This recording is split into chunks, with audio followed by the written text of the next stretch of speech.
The function g has domain minus infinity to infinity and is defined by g of x equals the square root of 3x squared plus 7. Solve the equation g of x equals 8. So let's have a look at this then. I've got the summary of the question here.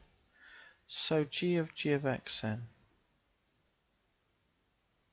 that's equal to g of x, which is square root 3x squared plus 7, which equals, now the g of something tends to something to the square root of 3 times something squared plus 7.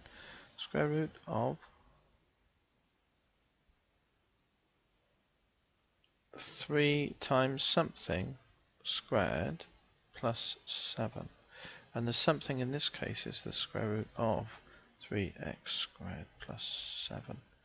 So this is equal to, then, we've got a square root encased by a square, so they undo one another.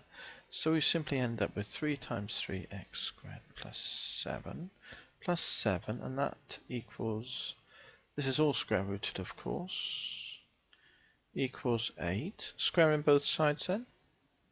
3 times the 3x squared plus 7 is equal to 64.